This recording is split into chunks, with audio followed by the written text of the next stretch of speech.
Bismillahirrahmanirrahim. Assalamu alaikum wa rahmatullahi ta'ala wa barakatuhu. Alhamdulillahi rabbil alameen. Wassalatu wassalamu ala rasulihi khatamin nabiyyin wa alihi tayyibin wa sahabi tahirin wa man tabi'ahum bi ihsani ila yaumiddin. إن أصدق الحديث كتاب الله وخير الهدي هدي محمد صلى الله عليه وسلم وشر الأمور محدثاتها وكل محدثة بدعة وكل بدعة ضلالة وكل ضلالة في النار. كلمتان خفيفتان على اللسان ثقيلتان في الميزان حبيبتان إلى الرحمن சுபஹானல்லாஹி வ பிஹம்திஹி சுபஹானல்லாஹில் அஸீம். சர்வ புகழும் புகழ்ச்சியும் அல்லாஹ் ஒருவனுக்கே உரித்தாகட்டுமாக. இறைவனின் சாந்தியும் சமாதானமும் கண்மணி நாயகம் ரசூலுல்லாஹி ஸல்லல்லாஹு அலைஹி வஸல்லம் அவர்கள் மீதும், அன்னாரை பின்பற்றி வாழ்ந்த சத்திய சஹாபாக்கள், தாபீன்கள், தபா தாபீன்கள், வலிமார்கள், நாதாக்கள், சுஹதாக்கள், சிறப்பு மிகு பெருமானார் ஸல்லல்லாஹு அலைஹி வஸல்லம் அவருடைய குடும்பத்தினர்கள் மற்றும் நம் அனைவர்கள் மீதும் என்றென்றும் குன்றாமல் குறையாமல் நின்று நிலவட்டுமாக. உயிருக்கும் உயிரான உயிரினும் மேலான ஹஸரத் முத்து முஹம்மது ஸல்லல்லாஹு அலைஹி வஸல்லம் அவர்களை கனவிலும் நனவிலும் தரிசிக்கக்கூடிய பாக்கியத்தினையும், மறுமையில் அவரது ஷஃபாத்தை பெறக்கூடிய அரும்பெரு நசீபையும் வாய்ப்பினையும் வல்ல ரஹ்மான் நம் அனைவருக்கும் தந்தர் புரிவானாக. ஆமீன் ஆமீன் யா ரப்பல் ஆலமீன். வல்ஹம்துலில்லாஹி ரப்பில் ஆலமீன். கண்ணியத்திற்குரிய அல்லாஹ் நல்லடியார்களே, இன்று நாடு முழுவதும் 79வது சுதந்திர தினத்தை கொண்டாடி கொண்டிருக்கிறது. சுதந்திரம் பெற்று இந்தியா 79வது வருஷத்தில் காலடி எடுத்து வைக்கிறது. அந்த 79 வருஷத்துக்கு முன்னால இந்தியா எப்படி இருந்துச்சு? சுமார் 200 ஆண்டு காலம். 79 வருஷத்துக்கு முன்னால 200 ஆண்டுகளாக இந்தியா எப்படி இருந்தது? நம்ம இன்னைக்கு சொந்தமா நம்ம எங்கே போயிட்டு வர்றதுக்கு பைக் வாங்குறோம், கார் வாங்குறோம். அந்த மாதிரி வாங்க முடியாது. சொந்தமாக ஒரு பைக் வாங்க முடியாத நிலை, சொந்தமாக கார் வாங்க முடியாத நிலை. இன்னைக்கு நாம தொழில்துறையை நம்ம எப்ப வேணாலும் தொடங்குகிறோம். அந்த 70 வருஷத்துக்கு முன்பாக சொந்தமாக நம்ம எந்த ஒரு கடை வைக்க முடியாது, சொந்தமா வீடு கட்ட முடியாது. வீடு கட்டுறது அதுக்கு வரி கட்டணும், பலவிதமான வரிகள் உண்டு. இப்படி பலதரப்பட்ட வரிகளில் தான் அந்த காலம் இருந்துச்சு. இன்னைக்கு இங்க இருந்து வெளிநாட்டுக்கு போய் சம்பாதிக்கக்கூடியவங்க, இந்திய நாட்டில இருந்து வெளிநாட்டுக்கு போய் சம்பாதிக்கக்கூடியவங்க, சொந்தமாக வண்டி வாங்க முடியுமான்னு கேட்டால் வாங்க முடியாது. அவங்க கபிலுடைய பேர்ல வாங்க முடியும். சொந்தமா இடம் கட்ட வீடு கட்ட முடியுமான்னு கேட்டால் முடியாது. அந்த கபில்கிட்ட கேட்டுதான் வீடு கட்ட முடியும், அவருடைய உத்தரவு கிணங்கத்தான். இப்படித்தான் ஒரு 79 வருஷத்துக்கு முன்பாக நம்ம நாட்டில் இருந்துச்சு. அப்ப கடுமையான மன உளைச்சல் இருந்தார்கள் மனிதர்கள். எப்படியா நாடு சுதந்திரம் அடைந்தா நல்லா இருக்கும் என்ற அடிப்படையில் ஒவ்வொரு மக்களும் இந்திய சுதந்திரத்துக்காண்டி பாடுபட்டார்கள். இதுல எந்த மதத்தினர்களும் இல்லாமல், பாகுபாடு இல்லாமல், எந்த சமய மக்களும் பாகுபாடு இல்லாமல், வறியவர்கள், ஏழைகள், பணக்காரர்கள் என்று பாகுபாடு இல்லாமல் அனைத்து மக்களும் இந்த நாட்டுக்காண்டி சுதந்திரத்துக்காண்டி பாடுபட்டார்கள். இந்திய நாடு சுதந்திரத்தின வரலாறு 1800 இருந்து தொடங்கும். இந்தியா சுதந்திரத்தினுடைய கணக்கை 1800 இருந்து தான் தொடங்குகிறது. ஆனால் 1750 வாக்கிலேயே சுதந்திரத்தினுடைய போர் உச்சகட்டமாக, சுதந்திரத்தின போர் துவங்கிவிட்டது. வரலாறுல சொல்லப்படும் 1757 வங்கத்தை ஆண்டு கொண்டிருந்த சிராஜு தௌலா என்பவர், அந்த நேரத்தில் வங்கத்தை நோக்கி ஆங்கிலேயர்கள் வியாபாரத்துக்காண்டியும் வாணிபத்துக்காண்டி வந்து கொண்டிருந்தார்கள். இந்திய நாட்டில் இருக்கின்ற அந்த செழுமையும் விவசாயத்தை பார்த்துவிட்டு இந்திய நாடு செழுமையாக இருக்கிறது என்பதை விளங்கிக் கொண்ட ஆங்கிலேயர்கள் அங்கங்க கருத்து வேற்றுமையால் பிரிந்து கொண்டிருக்கின்ற சிற்றரசுகளை ஒன்று கூட்டி அவர்களுக்கு தேவையான மானியங்களை கொடுத்து, தேவையான பொருட்களை கொடுத்து அவர்களை அதிகாரம் செலுத்திக் கொண்டிருந்தார்கள் ஆங்கிலேயர்கள். இது இப்படியே விரிவுபடுத்தி வங்கத்தில் காலடி எடுத்து வைக்கின்ற பொழுது மாமன்னன் சிராஜ் தௌலா முனைந்து கொண்டார், விழித்துக் கொண்டார். இவர்களை இப்படியே விட்டால் நாளடைவில் இந்தியாவை இவர்கள் ஆண்டு விடுவார்கள் என்பது விளங்கிய அந்த சிராஜ் தௌலா அவரோடு யுத்தம் செய்தார்.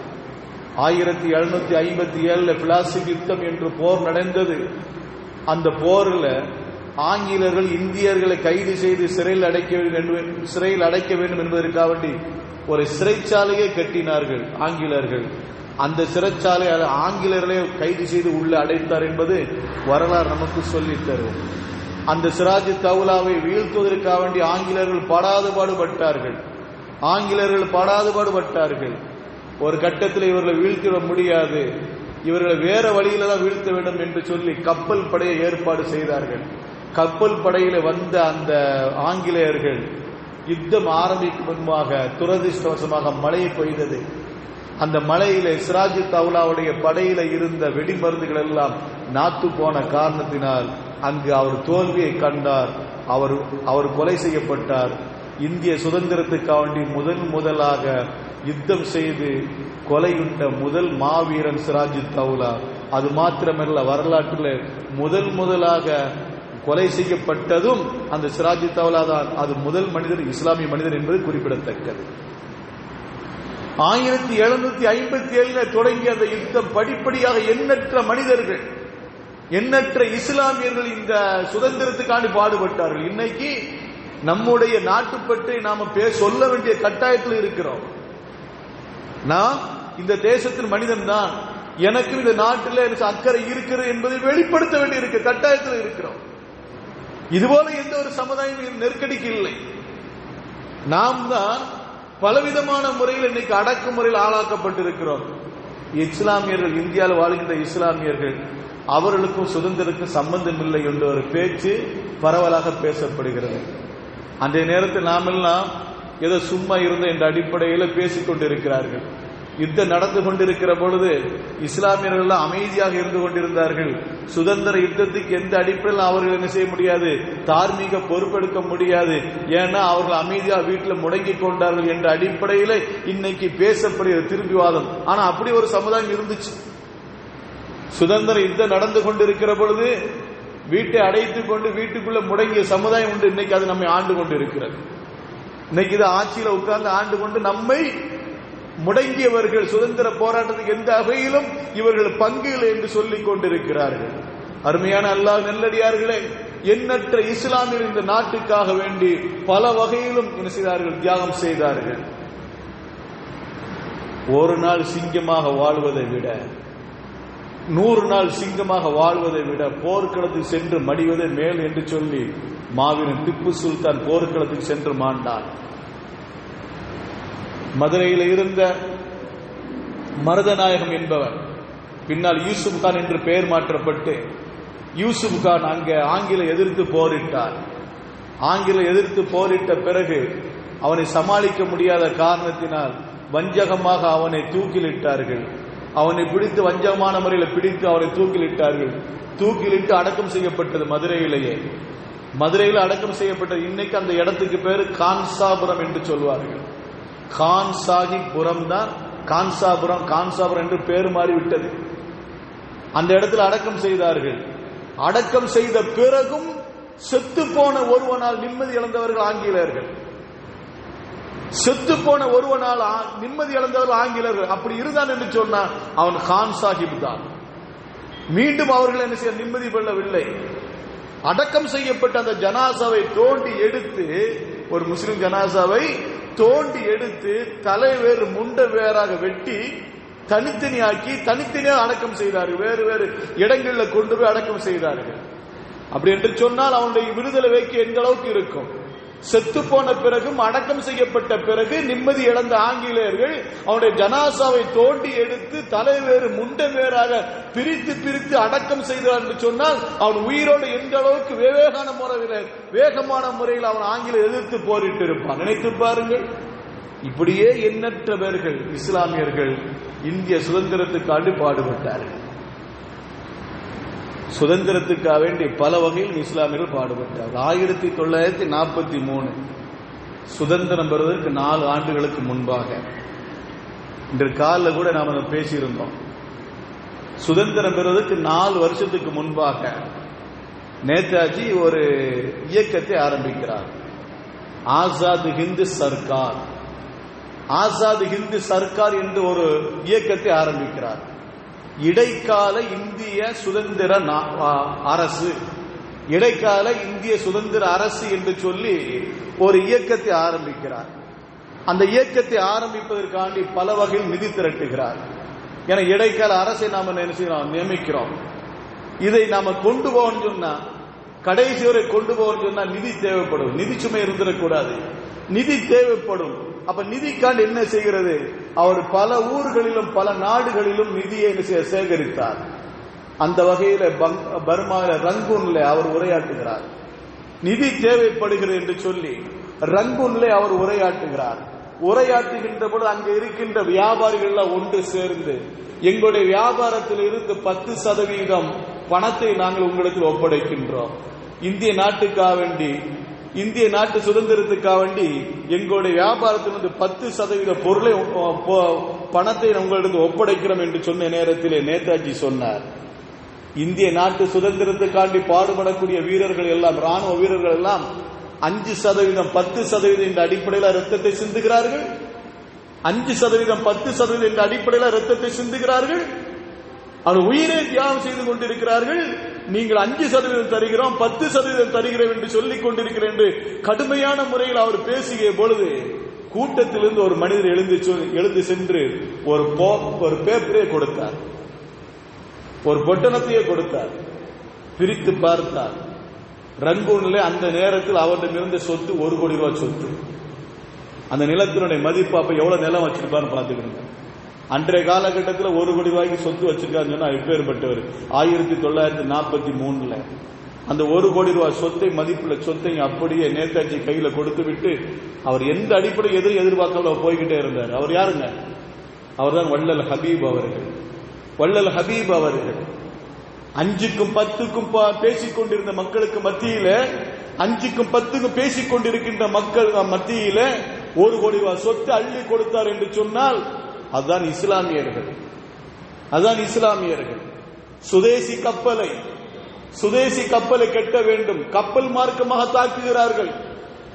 ஆங்கிலேயர்கள் கடல் மார்க்கம் வழியாக நம்மை தாக்குகிறார்கள். இவர்களுக்காக வேண்டி இவர்கள் முறியடிக்க வேண்டும் என்பதற்காக வேண்டி என்ன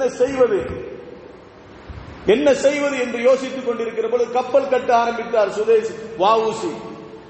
அந்த கப்பலுக்காக வேண்டி, கப்பல் கட்ட வேண்டும் என்பதற்காக வேண்டி அவர் விளம்பரப்படுத்துகிறார் பத்திரிகையில. 10, 50, 100 இப்படி வந்து கொண்டிருக்கிற நேரத்தில் ஒரு இஸ்லாமியன் சென்றார். 10 லட்சம் ரூபாய் மதிப்பு, 10 லட்சம் ரூபாய் பணத்தை அப்படி கொடுத்து விட்டார். கப்பல் கட்டுவதற்கு தேவையான 10 லட்சம் ரூபாய் பணத்தை ஒப்படைத்து வெளியே வந்தார் என்று சொன்னால், இந்த இஸ்லாமிய இந்திய நாட்டுக்காக வேண்டி, சுதந்திரத்துக்காக வேண்டி பாடுபட்ட இஸ்லாமியர்கள் எண்ணற்றவர்கள் இப்படியே கொடுத்துக் கொண்டே இருக்கலாம். நேதாஜி மேற்கொள்ள சொன்ன அந்த ஆசாத் ஹிந்து சர்க்காருக்காக வேண்டி நிதி திரட்டுகிற பொழுது ஒரு மனிதர் நம்ம தமிழ்நாட்டை சேர்ந்த மனிதர் 10,000 ஏக்கர் நிலத்தை ஒப்படைத்தார். 1 ஏக்கர் 2 ஏக்கர் நிலம் இல்ல, 10,000 ஏக்கர் நிலத்தை அவர்கள் ஒப்படைத்தார். அது மாத்திரமில்ல, தன்னிடம் இருந்த 10,000 சவரன் தங்க நகையும் கொடுத்தார்.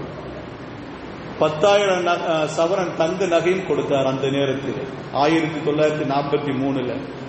அது மாத்திரமில்ல, நேதாஜியை ஒரு திராசு தட்டை நிப்பாட்டி வச்சு அவருடைய எடைக்கு எடை தங்கத்தை கொடுத்தார். அத்தனையும் இந்த திருநாட்டுக்காக வேண்டி, தாய் நாட்டினுடைய சுதந்திரத்துக்காண்டி நான் தருகிறேன் என்று சொன்னார்.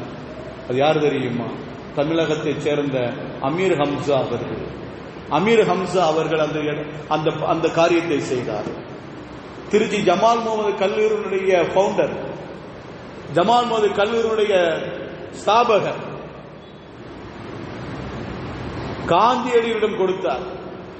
மகாத்மா காந்தியிடம் தன்னுடைய சொத்து எல்லாம் கொடுத்தார். 1 கோடி ரூபாய் சொத்தை கொடுத்தார் என்று வரலாறு சொல்லுகின்றது. பிளாங்க் செக்கை கொடுத்தார் என்று சொல்கிறது. உங்களுக்கு எவ்வளவு தேவை அது நீங்களே நிரப்பிக் கொள்ளலாம் என்று சொல்லுகிறது.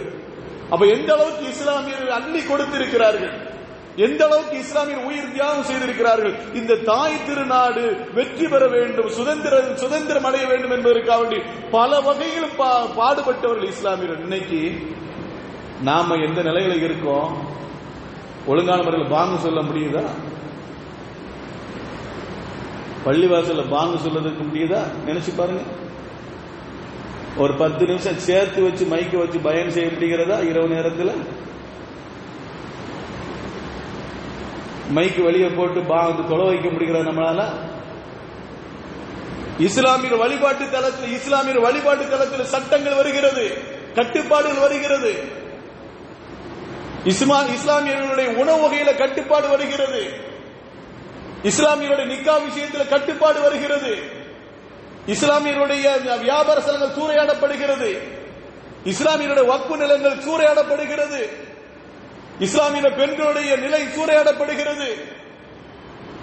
நிறைய அடுக்கிட்டு போலாம். இன்னைக்கு நாம் எந்த அளவுக்கு பின்தங்கி இருக்கோம் ஒன்று விளங்கிக் கொள்ளணும். இன்னைக்கு நிறைய பேர் சொல்றாங்க, இல்ல வரலாற்று ஆய்வாளர் சொல்றாங்க, 79 வருஷத்துக்கு முன்னால ஆங்கிலன்ட்டு அடிமைப்பட்டு கிடக்கவும் கூட இந்த அளவுக்கு நாம் என்ன அநியாயப்படல. 79 வருஷத்துக்கு முன்னாடி ஆங்கிலன்ட்டு அடிமைப்பட்டு கொண்டிருந்த நேரத்தில் கூட இந்த அளவுக்கு சித்திரவதை இந்திய நாட்டில் உள்ள படங்கள இன்னைக்கு அதோட மோசமா நடந்து கொண்டு இருக்கிறது. அவன்கிட்ட கூட இப்படி வரி இல்லை. 50 கிலோமீட்டருக்கு போறதுல செக் போஸ்ட் வைக்கிறது இல்லை, கோல் வைக்கிறது இல்லை. அவன்கிட்ட கூட அந்த அளவுக்கு இல்லை. இன்னைக்கு அது அத்தனை இந்த தாய் திருநாடு சுதந்திர நாடு நடைபெற்றுக் கொண்டு இருக்கிறது.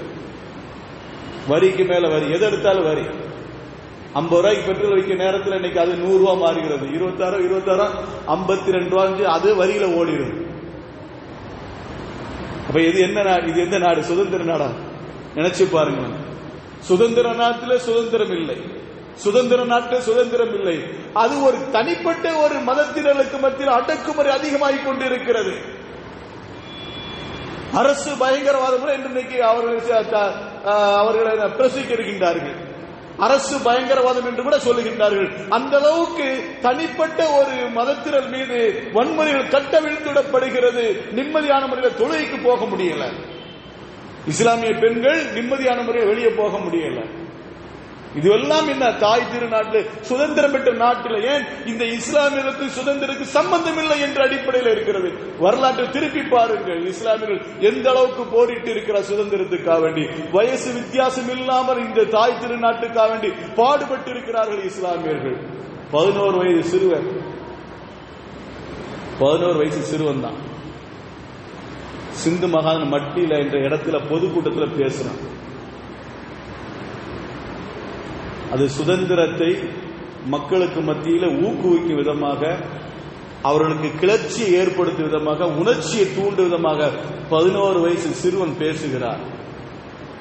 அப்படி ஒரு அரசுக்கு எதிராக பேசுவது மரண தண்டனை கூட விதிக்கலாம், மரண தண்டனை கூட கொடுக்கலாம் என்று இருந்தாலும் அந்த சிறுவன் பேசினான், உணர்ச்சியை தூண்டும் விதமாக பேசினான். அவனை கைது செய்த அரசு நீதிமன்றத்துக்கு முன்னால் நிறுத்தியது. உன் பேர் என்னன்னு கேட்ட, என் பேர் கயிறு முகமது ஆசாத். கயிறு முகமது அவருடைய பேரு, ஆசாதுங்கிற அவர் பேர் இல்லை, ஆனால் சேர்த்து கொண்டான்.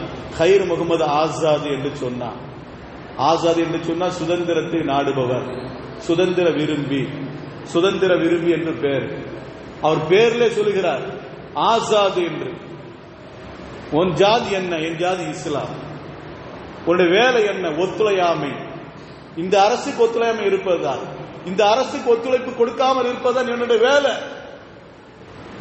இத்தனை சொன்ன பிறகு அந்த 11 வயசு சிறுவன் என்று பாராமல் அவனை சிறையில் தள்ளினார் ஆங்கில அரசு. கடுமையான சித்திரவதை கொடுத்தது அன்றைய அரசு.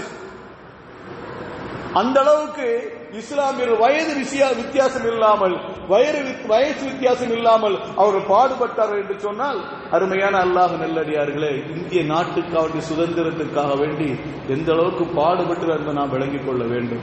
ஒரு கட்டத்தில் ஆங்கில அரசு இப்படி வந்துச்சு. ஒரு கட்டத்தில் ஆங்கில அரசு எப்படி செஞ்சிருமா, இந்த நிலைக்கு வந்துச்சு. அதாவது அவங்களும் இந்தியர்களும் ஆட்சி செய்யட்டும், அந்த ஆட்சியில், நம்மளோட ஆட்சியில் இந்தியர்களும் பங்கு கொள்ளட்டும் என்று. இந்தியர்கள் அவர்கள் ஆட்சி கொடுப்போம், அந்த ஆட்சியில நாமும் பங்கெடுப்போம். இது சுதந்திரம் அல்ல. சுதந்திரத்தை போன்று, அதாவது சொல்லுவாங்களா இல்லைங்களா, எப்படி, அதாவது சுதந்திரம் கொடுத்த மாதிரி இருக்கும், கொடுக்காம மாதிரி இருக்கும். இந்திய அரசுக்கு அப்படி ஒரு சலுகை கொடுத்தது. இஸ்லாமியர்கள் மற்றும் இல்லாமல் இந்திய நாட்டில் அத்தனை மனிதர்களும் வீறு கொண்டு அவர் போரிட்டு கொண்டிருக்கிறார்கள். ஆங்கிலேயர்கள் சோர்ந்து போனார்கள், இந்தியர்கள் சோர்ந்து போனார்கள். இந்த கட்டத்தில் ஆங்கிலேயர்கள் சோர்ந்து போனார், போரிட்டு சோர்ந்து போனார்கள். இந்தியர்கள் போரிட்டு சோர்ந்து போனார்கள். இப்போ இந்த நேரத்தில் தான் ஒரு சட்டம் என்ன செய்ய ஆங்கிலம் ஏற்றுகின்றார்கள். ஆங்கிலேயர்கள் ஆட்சி செய்வார்கள், அந்த ஆட்சியில இந்தியர்களுக்கு பங்கு இருக்கிறது, பாதிக்கு பாதி பங்கு இருக்குது. பாதிக்கு பாதி பங்கு இருக்கு என்று சொன்ன உடனே இந்தியர்கள் சந்தோஷம் பண்ணார்கள், பரவாயில்ல அதாவது கிடைக்கட்டும். ஏன்னா யுத்தம் செய்து நம்ம என்ன செய்யறோம், களைத்து போனார்கள், இப்படியா கிடைக்கிறத போக போக வாங்கிக் கொள்ளலாம் என்று சொல்லி இந்தியர்கள் என்ன செய்தார்கள், சில தலைவர்கள், அன்றைய காலத்தில் வாழ்ந்த தலைவர்கள் ஒத்துக்கொண்டார்கள். ஆனா அந்த கூட்டத்தில் இருந்த ஒரு மனிதர் ஹஜ்ரத் மொஹானி, யார் வேண்டுமானால் சோர்ந்து போய்விடுங்கள், எங்களுக்கு இந்த ஆட்சி எங்களுக்கு தேவையில்லை, இந்த அதிகாரம் எங்களுக்கு தேவையில்லை, எங்களுக்கு முழு சுதந்திரம் வேண்டும் என்று அந்த இடத்தில் அவர் உரையாற்றினார். அவருடைய உரையை கேட்ட அத்தனை பேர்கள், அங்கே இருந்த அத்தனை பேர்களுமே ஒரு முடிவுக்கு வந்து விட்டார்கள். சரி, ஹஜ்ரத் மொஹானி அவர்கள் சொல்வதுதான் சரியானது, எனவே இதையே நாம் தீர்மானம் ஏற்றுக்கொள்ளலாம் என்ற நேரத்தில் நாம் எல்லாம் நினைத்துக் கொண்டிருக்க நல்ல வரலாறு நம்ம புரட்டி பார்க்க வேண்டும். எல்லாருமே இந்த தீர்மானம் ஹஜ்ரத் மொஹானி சொல்கிறார், முழு சுதந்திரம் தான் தேவை என்று சொல்லிக் கொண்டிருக்க நேரத்தில், சரி இதுதான் தீர்மானமாக நிறைவேற்றப்படும் என்று நினைத்துக் கொண்டிருக்க நேரத்தில் இந்த ஹஜ்ரத் மொஹானிக்கு எதிராக காந்தி என்ன சொன்னார் தெரியுமா, இதை ஒரு காலம் ஏற்றுக்கொள்ள முடியாது. மகாத்மா காந்தி சொல்றோமா இல்லைங்களா, அவர் சொன்ன வார்த்தை, இதே ஒரு காலம் நாம் ஏற்றுக்கொள்ள முடியாது. அவர் சொன்னதை போல டொமினிக் அரசை இருந்து கொள்ளட்டும், நாம் என்ன செய்ய வேண்டும், அரசு நம்ம அந்த அவரோடு சேர்ந்து செய்வோம் என்று சொல்லி காந்தி கூட சொன்னார்.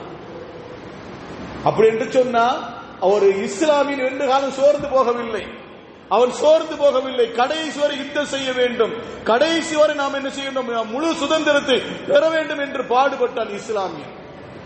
ஏன்னா இந்த இஸ்லாம் இருக்கு தெரியுங்களா, இந்த இஸ்லாம் எந்த அளவுக்கு தூண்டுது தெரியுங்களா, எந்த விதத்திலையுமே அடிமைப்பட்டு கிடக்க கூடாது என்று சொல்லக்கூடியதான் இஸ்லாம். அதனாலதான் அடிமை 1400 ஆண்டுகளுக்கு முன்னால் இருந்த அந்த அடிமைத்தனத்தை ஒழித்தது ரசூலுல்லாஹி ஸல்லல்லாஹு அலைஹி வஸல்லம் அவர்கள் கொண்டு வந்த அந்த மார்க்கம். ரசூலுல்லாஹ் காலத்தோடு அந்த அடிமைத்தனம் என்பது உடைந்து விட்டது.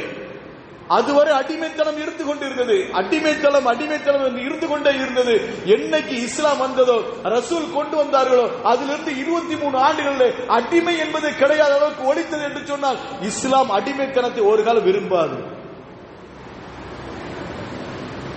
இப்போ ஒரு விஷயத்தை நாம சொல்றோம், நம்மளை பார்த்து சிலர் சொல்வாரு தூளுக்கன், தப்பா விளங்கிடக்கூடாது. நம்ம ஒரு விளக்கத்தை விளங்கணும். நம்மளை பார்த்து சிலர்கள் சொல்லுவாங்களா இல்லைங்களா, தூளுக்கன், நம்ம கோவருதான், கோவரத்தனை சொல்லு, என்னை பார்த்து இந்த வார்த்தையை பேசிட்டீங்க, துலுக்கன் என்று பேசிவிட்டாயே, அப்படி நமக்கு கோவம் வருது. துலுக்கன்னா என்ன அர்த்தம் தெரியுமா,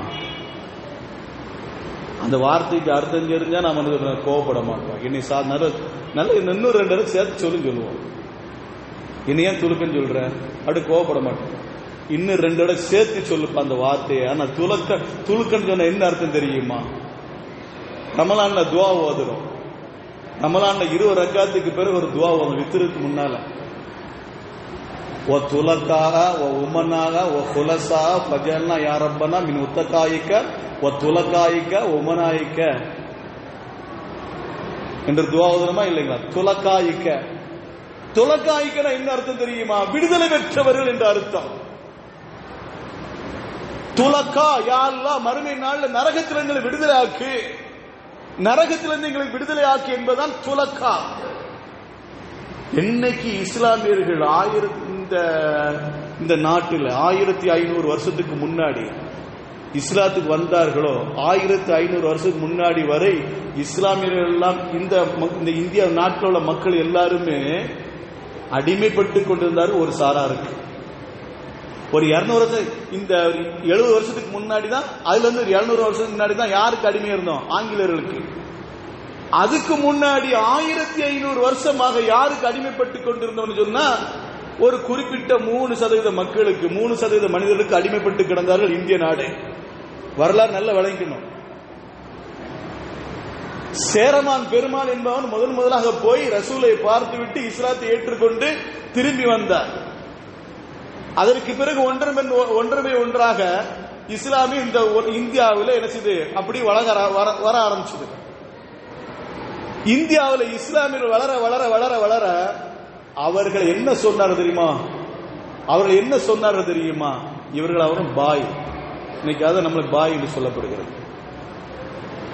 இஸ்லாமியர்களை துலக்கா என்று சொன்னான். துலக்கா என்று சொன்னான். ஏன் இவன் எங்க இருந்து வந்தவன் தெரியுமா? இவன் எங்க இருந்து வந்தார்கள்? இந்த 3% மனிதர்கள் எங்க இருந்து வந்தார்கள் தெரியுமா? அவர்களுடைய பூர்வீகம் அது பல நாடுகளை சுத்தி சுத்தி பலஸ்தீன்ல, இஸ்ரேல சுத்தி சுத்தி, அரபு நாட்டில் சுத்தி சுத்தி ஆரியா அந்த ஹைபர் போலான கணவாய் வழியாக உள்ள வந்தவர்கள். அவர்களுக்கு அரபி தெரியும். அரபி தெரிந்தவர்கள் சொன்னார்கள் இவர்கள் துலக்கா. என்ன சொன்னாங்க? விடுதலை பெற்றவர்கள்.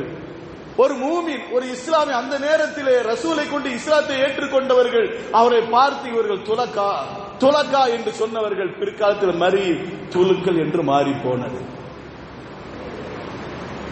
என இயற்கை நமக்கு அடிமைப்பட்டு இருக்க வேண்டும் என்பதை நமக்கு ஊக்குவிக்காது.